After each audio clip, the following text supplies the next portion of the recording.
I'd now like to invite Emeka Ogboh to come up to the stage for our final event this evening. And thank you for bearing with us through this really chilly night. So just while Emeka's coming up, I just wanted to say that we're really thrilled to have you here with us from Lagos this evening.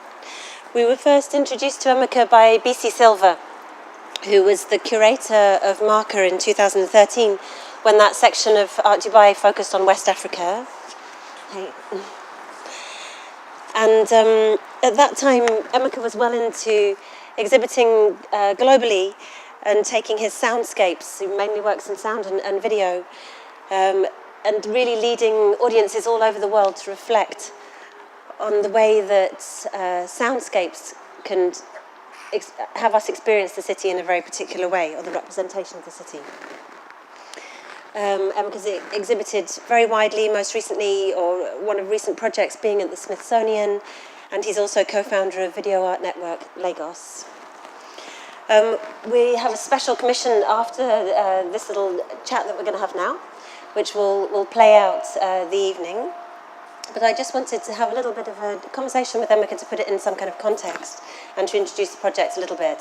So Emeka, do you want to just sort of kick us off by saying a little bit about what you're going to present tonight and what it is? Thank you, Antonio. It's good to be back in Dubai. For tonight, I'm going to do a 5.1 surround performance around the hawkers in Lagos. And this piece has been inspired over time. I started exploring the city Lagos since 2008 through sound.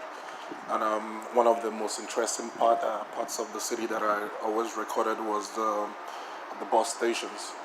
I found that quite interesting because you have the voices of the conductors, you have the cars, you have these hawkers also trying to sell stuff there. So it's all the sounds coming together in this spot. But when I started doing more investigation in this bus stations, I kind of realized the strength of the informal market in Lagos.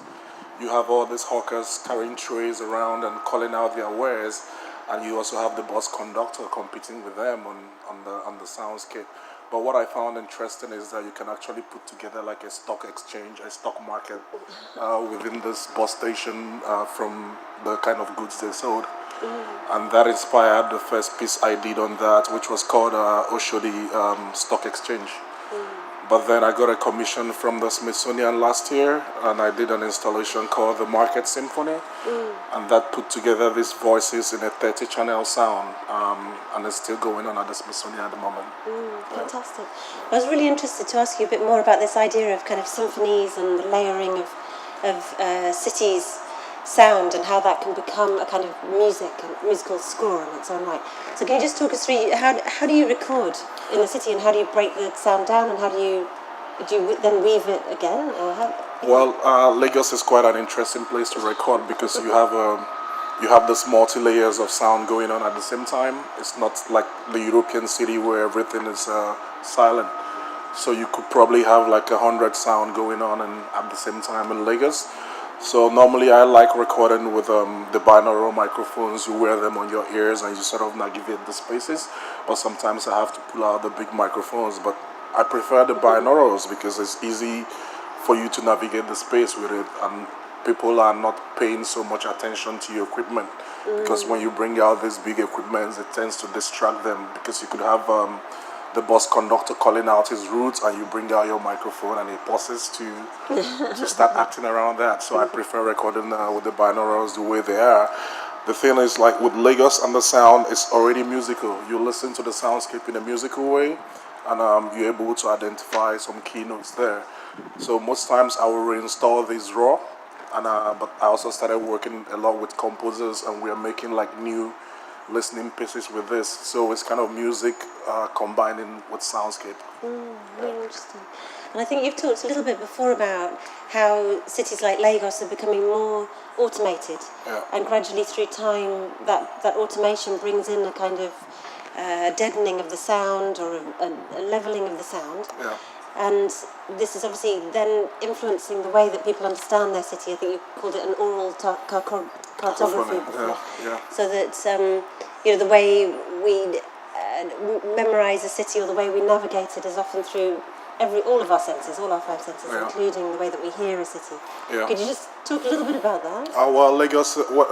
This particular comment you made, it's very evident at the bus stations too, because most times you do not have like a visual display of where these buses are going to. So you have the bus conductor on the bus calling out these routes, and I called it like verbal mapping, because what they do is they sort of map the routes of the city through the sounds they make. So you get into this bus station, and it's probably like hundreds of buses, and you have hundreds of bus conductors, and they are all calling out the routes. So you have to listen. You have to pay attention to hear where you're going to, and that's how you locate the particular bus you're going to get on. And when the bus hits the road, you also have to pay attention, because that's how they call out their stops.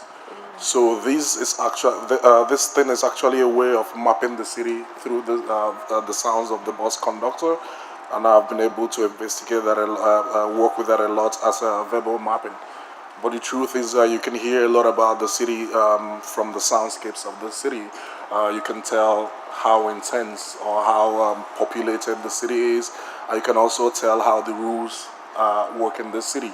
For somewhere like Lagos, there are no noise abatement rules, so it's really like you do whatever you want to do sound wise, and I find that interesting too. Because you have all the you can hear how religious the city is from the soundscape. You can also hear how entrepreneurial the city is from the soundscape, and you can hear how multicultural the city is from the soundscape. So you listen to the city, you pay attention to the city, and you hear all this. And just to go back to the idea of trade, I mean, we obviously spoke about that before coming up with this piece. I mean, you focus particularly on the sounds of the markets and the ways that goods are being traded. So is that something that you can map orally as well, as the actual trade going on, but also where the goods come from, and this kind of influence, going back to the idea of globalization as well, about how that plays into... Well, you may not be able to track where the goods come from the soundscape, but you can tell how diverse the market is, and in terms of the goods they are selling there, because you hear, even with the people that own the stores, you still hear them trying to advertise their goods from the sound, orally. So they will call out this whatever they are selling, and that you can hear from that, like there's so much going on in the market in that way. But what I also find interesting is how the market becomes a heartbeat of the city. There you have people from everywhere in the market. Somewhere like Lagos, which is Nigeria's population is probably heading towards 200 million, and you have like over 250 ethnic groups in Nigeria. You can hear all these ethnic groups in the market. So that tells you so much about what is going on in these places. Fantastic. Well, we thought this was a great way to end, because that market is obviously a microcosm of everything that we've been talking about today. So we'd like to invite you now to... I think you're going to retire to the back, right? Thank you. So I think the lights are going to dim, or do you want to just tell us a little about what happens now? Well, the light should dim because it's really about listening. It's going to be a series of... it's probably going to be over 30 minutes piece, and I'm combining soundscape recordings with the works I did with composers, and also like some electronic influence into it. Spending my time now in Berlin, it's also how the city also influences the work I was doing in Lagos. So I tend to do a lot of work with electronic musicians at the moment. Great. So that's what we're going to listen to. And how quiet is Berlin compared to Lagos? It's like moving from 1,000 decibel to 100 decibel. Brilliant. Okay, well, thank you so much for being with us. We're really fantastic to have you here. Thank you, Emeka. Emeka gets into position and place. I just have a few words to say before we're sort of played out into the blustery night. If you're on one of the tours in Sharjah tomorrow, we will see you then. Otherwise, we look forward to seeing you in March. A few thanks again. Thank you hugely to our AV team for putting all this together in such a short period of time. I know it's very challenging, so we're really grateful for all of that.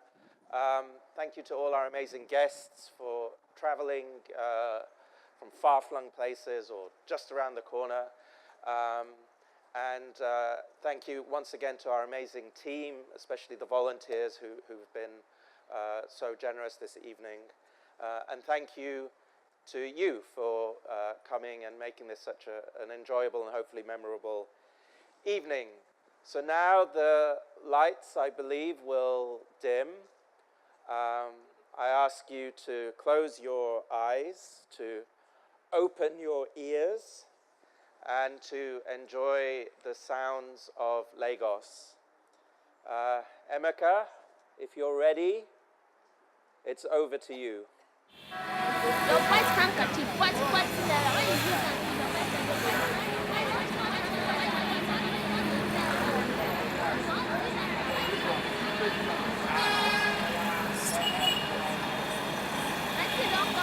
I said, what naira? What naira your handkerchief? Buy your sausage roll, yeah. What naira your white handkerchief? What naira? When you use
Your mate is sweet, only 50 naira.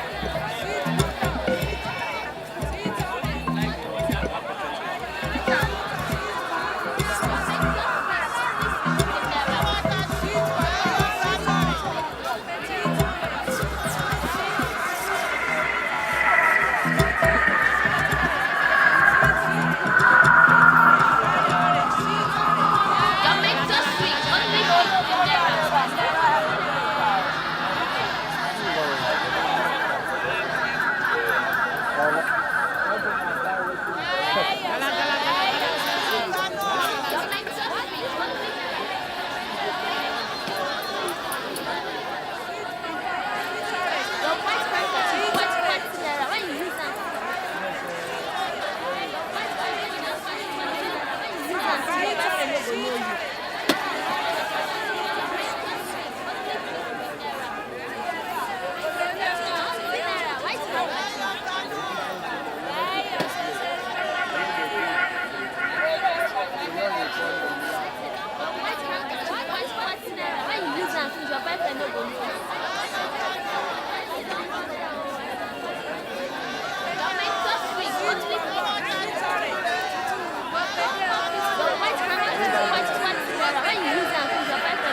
white handkerchief, what naira when you use them?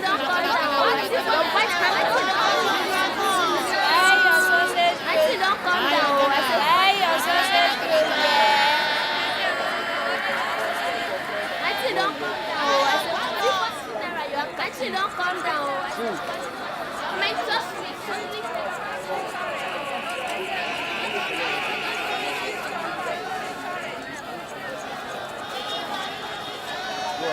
I want to